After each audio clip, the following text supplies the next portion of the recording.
하이데거는 인간의 있음이란 거기 있음이고 그 거기라는 것은 바로 세계라고 말한다. 따라서 인간의 거기 있음이란 곧 세계 안에 있음이다. 인간과 세계는 서로 떼어낼 수 없다. 인간이 있다면 거기에는 반드시 세계가 있다. 인간이 있다면 인간과 더불어 하나의 세계가 있다. 인간과 동물과 다른 점은 바로 이것이다. 예를 들어 타잔과 로빈슨 크루소가 다른 것은 타잔은 세계를 전수받지 못했으므로 그에게 세계는 없지만 로빈슨 크루소는 그와 더불어 그의 세계가 함께 있다.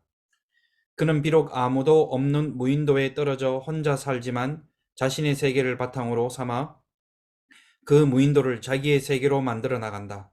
세계를 만들어 갈 수 있다는 것이 바로 인간이 갖는 독특함이다.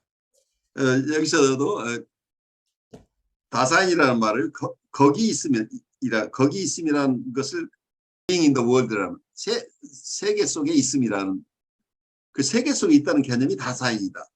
그런데 하이데거를 이해하는 것은 굉장히 학자들에게 모두에게 도전이에요. 그래서 어느 한 가지가 꼭 맞다기보다는 하이데거를 이해하기 위해서 여러 측면에서 애쓰고 있다. 애쓰는 것 중에 우리가 어떤 분은 이렇게 보고 있고 어떤 분은 이렇게 보고 있다. 이렇게. 그래서 또 여러분만이 가지고 있는 어떤 새로운 입장을 우리가 얼마든지 가질 수 있어요. 그래서 하이데거를 이해하는데 우리 나름대로 여러분이 크리에이티브하게 독자적으로 생각하고 이건 아니지. 내가 계속 여러분 사회를 펼치다가 이게 너무 멀리 왔어 하고 빨리 돌아가지 말고 빗나갔을 때 계속 따라가 보세요. 가다 보면 하이데거가 찾지 못한 길을 찾을 수도 있다는 얘기예요. 하이데거가 일생 동안 헤맸지만 하이데거도 순례의 길에 있었을 가능성이 높아요. 이 길이 맞는가 하고 이걸 열심히 쫓아갔는데 젊었을 때 자기가 봤던 세상은 조금 심플했어요. 그런데 보니까 자기가 다산이라고 생각했던 인간이나 혹은 자연에 대한 이해가 다른 문화권에 가면 전혀 다르게 이해되고 있다는 걸 이분이 점차 깨닫게 돼요. 동양인이 바라보는 자연, 동양인이 바라보는 동물, 식물, 동양인이 심성으로 받아들이고 있는 어떤 인간 이해, 이게 다르고 하이데거가 봤던 인간은 19세기 말에 가치기준이 매몰되어 있는 이 상황. 사회학적으로 본다면 모든 인간이 생산 공정에 참여하는 컨베이어 벨트에서 함께 작업하는 그런 노동자처럼 느껴지는 이런 인간의 독립성이 거의 상실되고 이 사회의 생산 구조 속에 생산을 해내는 하나의 생산에 필요한 레이버처럼 느껴지던 이런 사회 속에서 하느님에 대한 개념은 사라져버리고 이 속에서 살아내는데 이 절망적인 상황에서 그래서 이러한 출구가 없는 사회 환경 속에서 인간의 가치를 어떻게 찾아낼 것인가 하는 이런 몸부림이었을 거란 얘기예요. 19세기, 20세기를 살아가면서 독일의 그 나치즘이 기승을 부리던 이런 세계죠. 경제 대공황으로 전 세계가 파멸의 위기에 있었고 1차 대전이 끝나고 2차 대전으로 가는 이런 어려운 시기에 독일 같으면 바이마르 공화국이 시작됐다가 히틀러라는 독재자를 만나면서 엄청난 폭정, 인간성을 말살하는 이런 사회 속에서 살게 되는데 이런 환경 속에서 인간의 있음이 다른 사물의 있음과 어떻게 다른가 이런 고뇌를 할 수밖에 없는 상황인데 이건 19세기나 20세기의 사회 경쟁의 여건 속에서 나온 이론이지만 그 이전은 이런 단계 가지고 농촌이나 어촌 사회에서 사는 사람들이 가지고 있는 자연에 대한 이해, 인간에 대한 이해 또는 중세의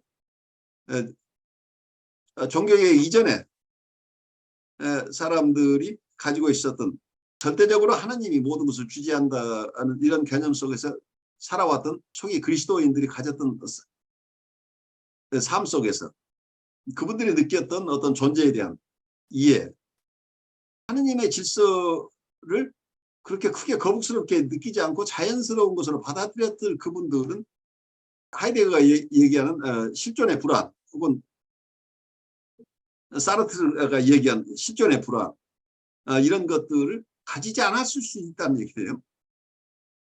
존재에 대해서 느끼는 것들이 각각 다를 수 있는데 19세기적인 20세기적인 이런 황폐화된 사회 구조 속에서 드러난 사상이기 때문에 이거 자체를 일반화할 수 없다는 것을 하이데거도 깨달았을 가능성이 있죠. 그래서 어쩌면 이분이 1권을 이어서 2권을 마무리하지 못한 것은 본인 나름대로 자기가 1권에서 생각했던 야심찬 패기에만만했던 그 방식 가지고는 이 철학적인 사유 하나 가지고 밀어붙여서 결론을 내기까지는 엄청 어려운 도전이 아니었을까 하는 생각이 들어요. 그래서 하이데거가 던졌던 이 질문을 우리가 이어서 간다면 우리 스스로 하이데거가 찾지 못했던 길, 하이데거가 찾고 싶었던 그 길을 여러분들이 찾아낼 수도 있을 것이다. 그러다 보면 여러분들이 하이데거의 사상을 더 발전시킬 수 있는 그런 입장에 있을 수 있을 것이다. 특히 여러분들은 영성을 살고 있고 또 교육 쪽에 일하고 계시고 각 영역에서 예술 쪽에 일하고 계시는 분들이니까 여러분 나름대로 하이데거를 소화하는 것이 굉장히 중요할 것이다 하는 생각이 들어요. 그래서 여러분 스스로의 삶이 풍요롭게 되고 그리고 여러분 주위와 관계, 이웃과의 관계뿐만 아니라 자연과의 관계, 여러 사물 대상과의 관계를 바라보는 시야가 어떤 코페르니쿠스적인 전환이 일어날 수도 있다는 거죠. 하이데거의 주장에 따르면 존재를 얘기할 때 존재의 세 개의 양태가 있는데 동일한 어떤 사물이나 대상도 동일한 대상도 존재 양태가 각각 다르게 느껴질 수 있죠. 존재 양태가 눈앞에 있음이나 손안에 있음이나 혹은 실존으로 있음. 이런 양태를 구별하는데 여기에 가장 중요한 것 중에 과거에는 모든 존재를 전통 철학에서는 눈앞에 있음으로 봤다는 얘기예요. 눈앞에 있음이라는 하나의 있음으로 봤기 때문에 있음은 다 똑같은 거라고 봤으니까 있음을 따로 공부하지 않았다는, 따로 연구하지 않았다는 얘기예요. 있음은 다 눈앞에 있으니까, 그러니까 사람도 눈앞에 있고 사물도 있고 다 있는 거니까 그 특별하게 다른 어떤 양태가 없다고 봤으니까. 근데 하이데거가 인간 존재를 실존으로 바라봤던 이런 아주 독특함도 있지만 또 하나 주목할 만한 부분은 새롭게 바라본 존재 양태의 하나인 손안에 있음이라는 존재 양태입니다. 그러니까 우리의 보통 눈앞에 있는 존재인데 내가 꼭 필요한 존재, 익숙한 존재들은 거의 내가 의식하지 않고 그냥 내 도구로 사용하는 경우에는 그 대상 자체가 우리에게 들어오는 게 아니고 나의 필요에 의해서 쓰는 존재라고 하는 것 속에 저한테 느껴지는 이게 굉장히 사고적인 전통적인 사고가 이 속에 철학으로 숨어 있지 않냐. 자연도 도구로 생각하고 경우에 따라 사람도 도구로 사용하잖아요. 그래서 어쩌면 사람 중심의 그러니까 인간 중심의 혹은 자기 중심의 세계관 철학적으로 소화해낸 이론이 아닐까 하는 생각을 해봐요. 우리의 전통사회 속에서는 뭐라고 할까요? 사람을 그렇게 도구처럼 생각하는 일은 거의 없었잖아요. 인격적으로 대했다는 얘기예요. 아무리 한국 사회에 계급 사회가 있었다고 하지만 농부도 있고 상공인도 있고 하지만 사회 계층이 좀 다를 뿐이지만 그렇다고 완전히 무시해서 도구처럼 이렇게 생각할 그런 사회는 아니고 서로 다른 어떤 사회적인 계급 구조가 있긴 하지만 그래도 그 대상들을 완전하게 도구로 생각하는 것은 아니고 인격적으로 교류하는 이런 사회였는데 서구의 어떤 제국주의 어떤 개념 속에서는 어느 지역에 도착하면 그 지역에 있는 토착민들은 그냥 다 어떤 동물이나 식물처럼 생각하고 자기들의 식민 과정에서 불필요하면 다 불질러버리고 살해하고 이런 일들이 일어나죠. 그래서 어떤 존재를 의식하는 개념 속에 사람 중심의 지나치게 사람 중심의 어떤 세계관이 이 속에 숨겨져 있는 것처럼 느껴져요. 그러니까 이게 한 사회의 모습이지 이 동양 사회 속에서 이 하이데거처럼 생각하지는 않았을 가능성이 있다는 얘기예요.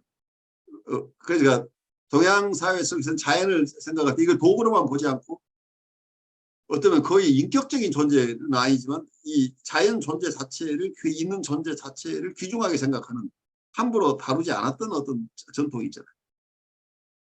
그래서 이 존재론이라고 하는 것이 그렇게 만만치 않아요. 그 서구 사람이 만들어낸 철학이라는 우리가 이해를 하면서 열심히 공부하지만 조금 객관적인 시각에서 왜 이런 철학이 발생했을까 하는 것도 우리가 함께 고려할 필요가 있지 않느냐는 생각이 들어요. 이제 이 세계에 존재하는 사물도 역시 인식을 하는 주체가 있고 어떤 우리가 실질적으로 인식을 하는 인식의 대상. 그래서 이제 주체와 객체라고 했을 때 주체는 이제 인식을 받아서 모아두는 것. 이게 객체라 하면 이제 어떤 그 하이데거식으로 존재자들. 그 존재자들이라는 게 이 세상 모든 그 어떤 존재물, 어떤 그 물질적인 또는 어떤 현상적인, 심지어 어떤 물리학적 법칙도 그게 대상이 되니까 그건 역시 눈에 보이는 건 직접 보이는 건 아니지만 그것 역시 존재자라고 볼 수 있겠다라는 생각을 했고요. 그리고 이제 조금 더 생각을 해서 지금 이런 것들을 행하고 있는 나의 밑바탕에 깔려 있는 감정. 어떤 것은 그럴 것도 같아. 그렇지만 정확하게 뭔지 모르니까 머리 헷갈리면서 이 감정은 짜증인가 아니면 알 수 없는 거에 대한 두려움인가 라는 게 조금씩 생기는 그 감정. 그 감정도 어떤 인식의 대상이 되어서 인식이 되었으니까 이 감정도 어떤 존재자로 생각을 해볼 수도 있겠다. 그렇다면 내가 나의 감정을 인식하는 그 시작과 끝, 시간을 이제 시작과 끝이라고 생각을 한다면 이 인식의 주체인 나의 감정의 어떤 그 좀 더 주체적인 감정을 인식하는 어떤 그 주체, 그것은 무엇일까? 알 수 없겠다. 다만 그것을 거기까지 생각을 했을 때 떠오르는 감정은 낯설다.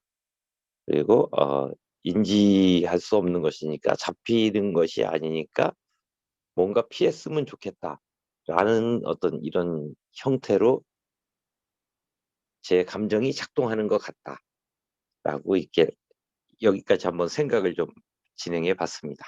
좋습니다. 그러니까 어떤 면에서는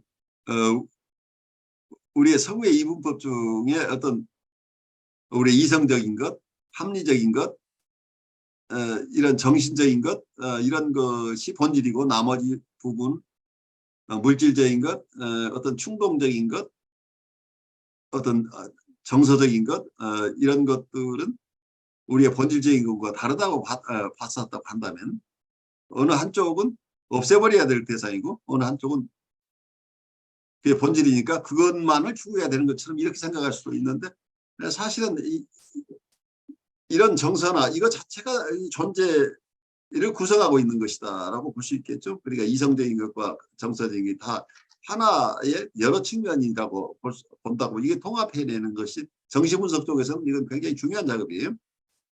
우리가 주지화로 살아가고 있는 인간들의 아픔이에요. 이 정서의 세계를 별도로 분리해서 분열시켜버리거나 억압한 것 때문에 고통을 겪고 있는 많은 사람을 이해하기 위해서는 통합적인 이해가 필요하다. 이게 철학적인 사유가 여기서 굉장히 중요하다고 봐요. 그리고 어떤 면에서 신체에 대한 것은 굉장히 어떤 면에서 과거의 관념론 속에서는 나는 생각하는 존재다. 그래서 생각하는 존재 속에서는 이게 합리성을 전제로 하는 거니까 인간을 그 인식론 속에서 인간은 존재론적으로도 굉장히 한정된 인간으로 느껴지죠. 그런데 모든 정서를 느끼고 그 속에서 충동 속에서 살아가고 있는 실제 사람, 실제 현상으로서의 존재, 이걸 있는 그대로 바라본다고 한다면 우리가 가지고 있는 합리적인 사고방식으로서 인간은 무엇이다 하는 이 데피니션 자체를 우리가 버리고 봐야 된다는 얘기가 나오는 거죠. 인간은 신의 모상이라고 하거나 혹은 또 한쪽에서 이성적인 동물이라고 하는 이런 시각들, 우리가 이성적인 동물이라 하는 신의 모상이라고 하는 기존의 개념만 가지고 사람을 보려고 한다면 있는 그대로 사람의 모습을 볼 수가 없다는 거죠. 그래서 나를 이해할 때도 이런 하나의 관념만 가지고 여러분들이 보기 시작하면 통합적인 나를 볼 능력이 안 생기죠. 그리고 우리가 신체를 가지고 있는 존재라는 것 때문에 프랑스의 메를로 퐁티라는 철학자, 실존주의 철학자는 신체를 가진 인간, 그러니까 인간의 신체는 우리의 인간을 구성하는 부분으로 본 거예요. 신체를 가진 자기는 신체를 가지고 있는 존재라고 이렇게 개념을 넓혔다는 얘기예요. 그러니까 물질과 마음과 물질, 몸과 신체를 구별해내던 이분법적인 데카르트 이대의 방법들에서 벗어나서 우리 바디가 우리를 구성하는 아주 중요한 부분이라고 본 거죠. 바디를 통해서 우리는 모든 걸 지각하죠. 여러분들 불가에서 얘기하는 안입이 설신의라고 할 때 눈으로 보고 귀로 듣고 혀로 맛보고 신체로 바디로서 느끼는 것, 이런 이 감각기관이 우리를 구성하고 있다고 보는 거죠. 그래서 우리는 thinking self만이 아니고 perceiving self라고 볼 수 있죠. 지각하는 자기라는 얘기.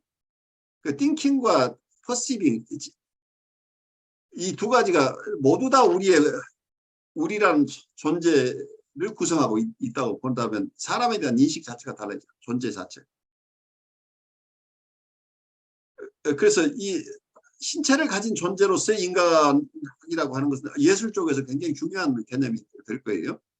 그래서 신체를 포함하는 어떤 실존주의 철학으로 이렇게 확장돼 나가는 그 이론들은 굉장히 중요한 이론일 것이다 라고 생각이 돼요. 이 부분은 어떤 면에서는 정신분석하고도 연결되는 부분이라고 보여요. 프로이드가 처음 봤던 것은 이고는 초기에는 바디이고라고 봤어요. 신체 자아라고. 처음에는 우리가 정신기구로서의 자아가 생겨나기 이전에 바디 자체가 자아였다고 봅니다. 이제 이런 개념이 메를로 퐁티의 개념과 서로 상통하는 것으로 생각이 돼요. 그래서 나라고 할 때 내 바디를 제외한 순수하게 생각하거나 직각만 하는 존재를 생각할 수 있나요? 우리는 생각이나 감각이나 모든 것이 우리의 신체를 통해서 일어나잖아요. 그래서 신체를 제외한 어떤 관념론의 한계를 벗어나려고 하는 이런 노력이 어떤 메를로 퐁티 같은 분의 어떤 철학 속에서 발달되고 있다고 하는 것은 아주 중요한 기여라고 보여요. 우리가 합리적인 생각이 우리가 매여 있다는 얘기예요. 인간을 논리적으로 맞아야만 내가 이 얘기를 할 수 있을 것 같은 느낌들이 우리한테 계속 있죠. 내가 이 얘기를 하면 이게 말이 안 되는 소리야. 근데 우리의 존재는 말이 안 되는 것이 90%라고 생각해야 돼요. 왜냐하면 프로이드가 봤던 이 말이 안 되는 부분, 논리로 설명 안 되는 부분이 인간의 무의식이라고 볼 수 있어요. 합리적이라고 하는 것은 우리의 인간의 극히 일부라고 봐요. 나는 생각하는 존재라고 하는 부분은 극히 일부라는 얘기예요. 그 기능도 있지만 그 이외에 많은 기능을 우리가 가지고 있는 거죠. 그래서 어쩌면 여러분들이 나라고 생각하는 어떤 자아상, 자기 표상 속에 나를 구성하고 있는 많은 것들을 박제시키고 극히 일부만을 나라고 지금 우기고 살고 있다고 한다면 내가 박제시킨 그 부분을 회복하는 게 홀리스틱하게 나를 통합적인 나로 형성해가는 과정이라고 생각이 돼요. 그래서 여러분들 잃어버린 자기를 찾는 작업이 또 필요하지 않을까 하는 생각도 해보는데. 네, 저는 이걸 읽으면서 그런 생각이 좀 들었어요. 지금 마지막에 교수님도 말씀하셨죠. 잃어버린 자아를 찾아가는 과정이라고 얘기하셨는데, 하여간 그걸 좀 이렇게 한 것 같아요. 여태까지 우리가 생각했던 철학이 그냥 인간이란 무엇인가를 그렇게 보이는 그것을 이렇게 추구해야 왔다면은, 여기서 이제 있음이라는 그런 단어를 하나 만들어 놓으면서 거기 이렇게 하나님을 순수한 있음이라고 이렇게 이렇게 써놨잖아요. 그래서 그 하나님에서는 아주 순수한 그 있음이라는 그 부분하고, 또 우리가 여태까지 철학에서 그렇게 다루지 않았던 그 인간 뭐 내면의 어떠한 부분을 있는 있음.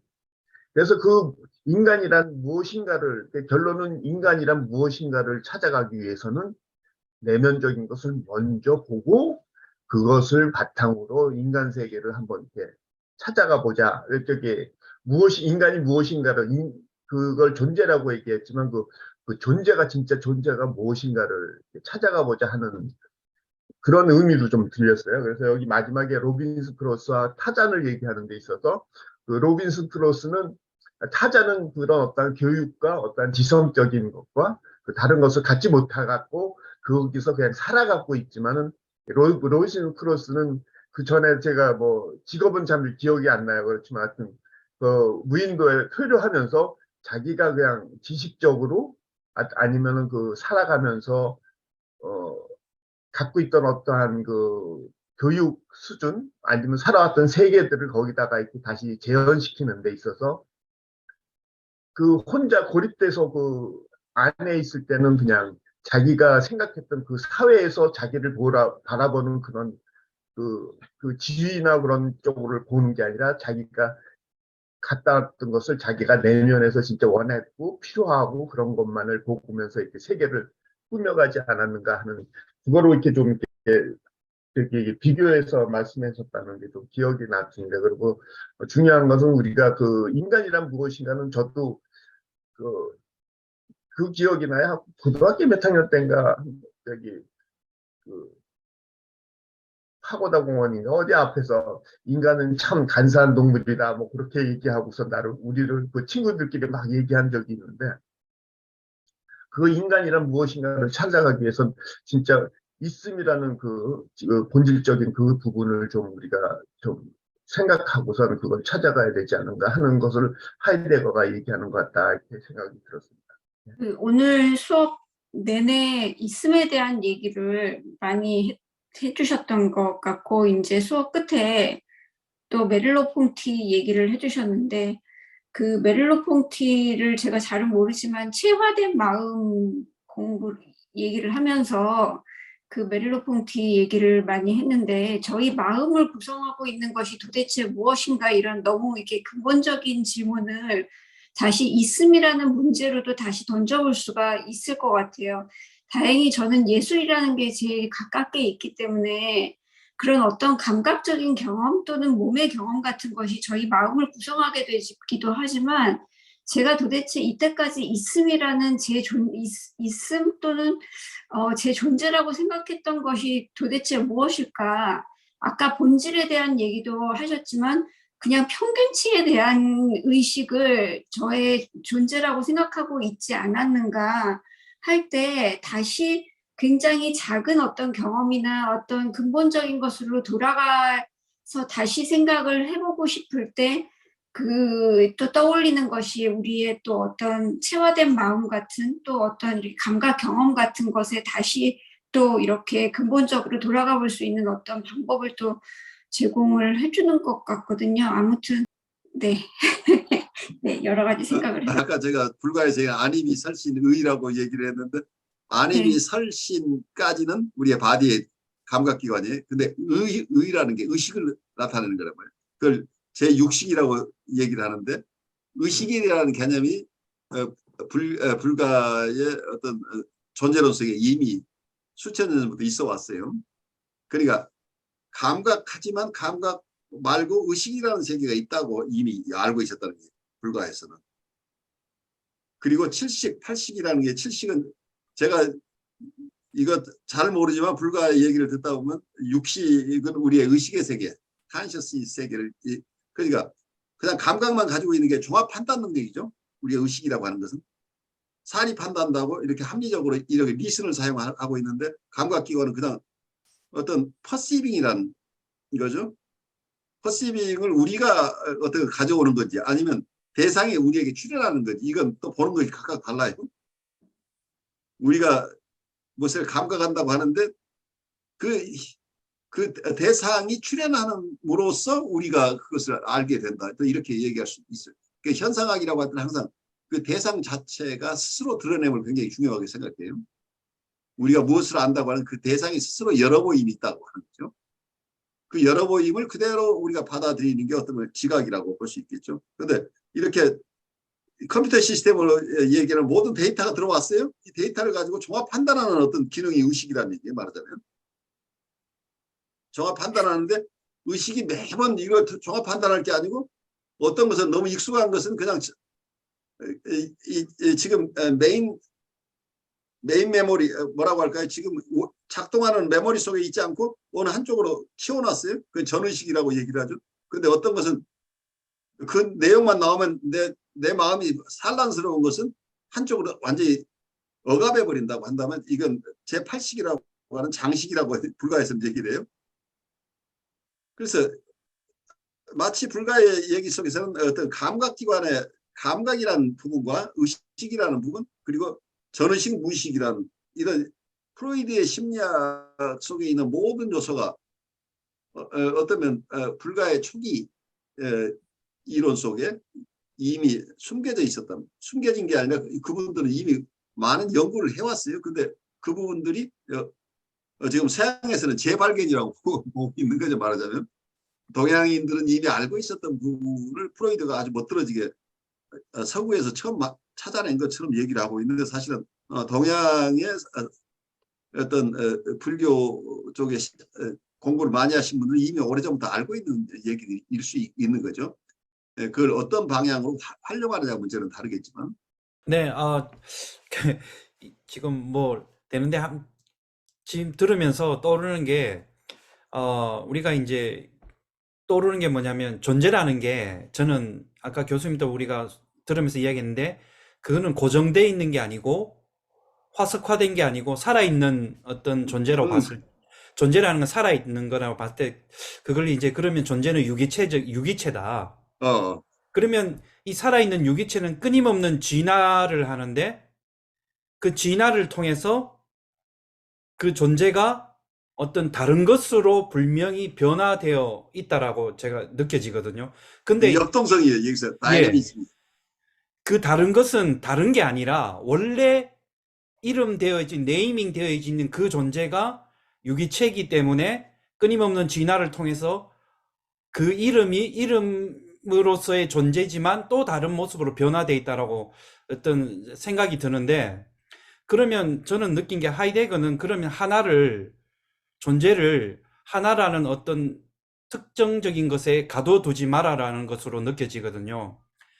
그랬을 때 이제 들으면서 떠올랐던 개인적으로 제가 좋아했던 그 화가가 있는데 렘브란트가 있는데 그 렘브란트는 뭐 1600년대 때 살았던 사람이지만 그의 작품 중에 이제 돌아온 탕자라는 작품이 있는데 그 작품이 그가 젊은 시절에 똑같은 그 그림을 그렸는데 젊은 시절에 그렸던 그 똑같은 어떤 성서의 배경과의 그림과 마지막 노년의 죽음을 앞두고 그렸던 똑같은 성서의 배경의 탕자의 그림은 판이하게 달랐거든요.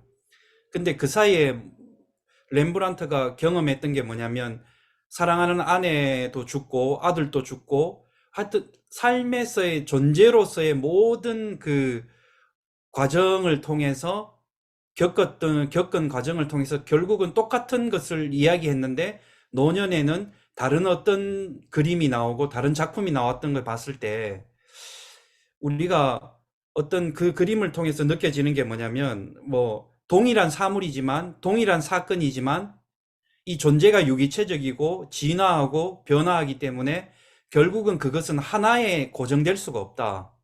하나로 묶어둘 수가 없다. 같은 이름이지만 어떤 사건과 시간과 모든 것을 경험함으로 인해 가지고 또 다른 이름, 같은 이름으로 존재하지만 그것은 다른 존재다. 다른 존재의 양식이다. 하여튼 복잡하지만 저도 복잡하지만 대충 좋아요. 이렇게 그러니까 이걸 제가 거꾸로 얘기를 해보죠. 예. 다양한 모습으로 드러나지만 결국 하나다라고 얘기를 할 수도 있죠. 네. 그러니까 하나가 변화무쌍하게 움직여진다. 이 역동성을 우리가 봐야 돼. 그 역동성이라고 할 때 과거의 본질론으로 들어가게 되면 어떤 본질이라고 하는 것은 그냥 영구 불변한 것이야. 신성이라고 한다면 신성은 그다음 변하지 않는 거잖아요. 근데 우리가 존재에서 느끼는 것은 동양 사회 속에서는 주역이나 이런 동양 사상의 근간은 변화의 연구죠. 그래서 어떤 자연이나 사람이나 모든 우주 자체가 계속해서 변화해 간다. 그 변화를 이해하고 어떤 이 변화에 인간이 잘 순응해서 사는 것을 어떤 동양 사회에서 추구했다고 보는 거죠. 그러니까 이 역동성을 동양인들은 굉장히 피부로 알고 있었다는 거죠. 고착되어 있는 것이 없다는 거죠. 근데 이걸 고착된 것으로 파악하려고 하는 순간 우리는 화석을 만들어내는 거잖아요. 그래 나는 어떤 사람이야라고 주장한다고 한다면 나의 변화 가능성을 부정하기 시작한다. 그러니까 나는 어떤 사람이어야 돼라고 너무 지나치게 거기에 매여버리면 우리가 또 한쪽에서는 아까 얘기한 실존적인 삶일 수도 있는데 실존적인 삶을 바르게 살지 못하면 강박적 환자가 돼버려요. 그래서 자유스러운 프리덤을 누리는 게 아니고 강박으로 내가 만들어 놓은 어떤 이미지 나는 이런 사람이 되고 싶어요가 이게 자유스러움을 배경으로 하지 않고 이거 자체가 이것도 변하는 거 아니야. 이거 자체도 변할 수 있는 내가 성장하면서 나의 이상도 자꾸 변할 수 있는데 이거 자체로 완벽한 이상 아이디얼라이즈 셀프를 우리가 가지고 있는 사람은 평생 강박 관념에서 벗어나지 못하기 때문에 이게 병리적으로 갈 수 있다는 거예요.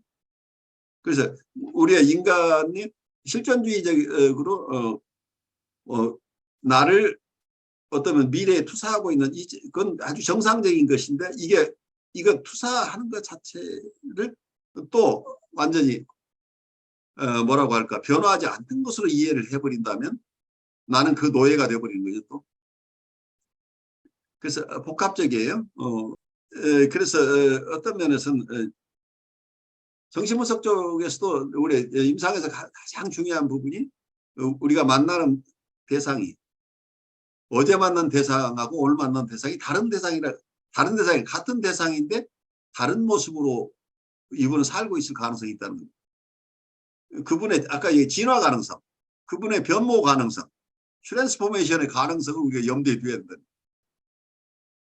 저분은 항상 저래라고 우리가 보는 순간 이분의 역동성을 우리가 읽어낼 수 없다. 그래서 비온이 얘기한 오라고 하는 개념, 오라고 하는 것을 진리라고 얘기를 하는데 그 진리는 변모하는 진리라는 얘기예요.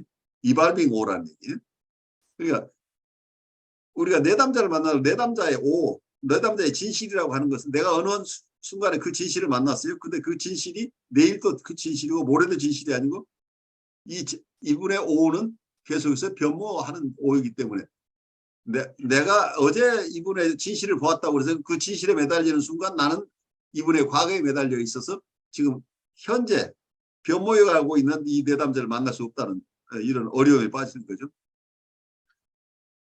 그래서 어떤 면에서는 아까 우리 서 목사님 얘기한 그 역동성에 대한 이해가 굉장히 중요하죠. 변모하는 것. 변모하는 세계에 대한 이해가 굉장히 중요하지 않나 싶어요. 우리는 어떤 것을 본질적으로 어때야 된다. 당위론적으로 나는 어떤 사람이 돼야 돼. 나는 어떤 사람이야. 라는 것에 너무 매여버리면 우리의 진정한 자유를 상실하는 거죠. 우리가 슬레이버리가 된다는 얘기예요. 우리가 만든 어떤 이상적인 자아상에게 우리가 매여버리면 이게 나를 우상으로 만드는 거라는 얘기예요.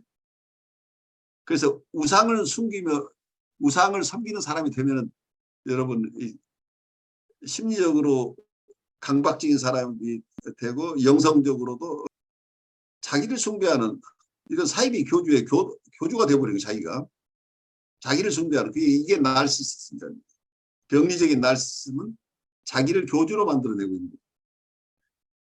그래서 굉장히 섬세한 변화들을 우리가 그 역동성을 잘 이해하고 그 역동성이 건강한 역동성으로 기능하도록 우리가 도와주는 게 굉장히 중요하죠. 그래서 우리 안에 일어나고 있는 역동성을 존중할 수 있어야 되고 내담자 안에 일어나고 있는 이 변모 가능성, 역동성들을 아주 존중하면서 그것이 병리적으로 되지 않고 성숙하는 쪽으로 잘 진행될 수 있도록 우리가 곁에서 도와주는 역할을 우리가 할 필요가 있다 이런 생각을 해요.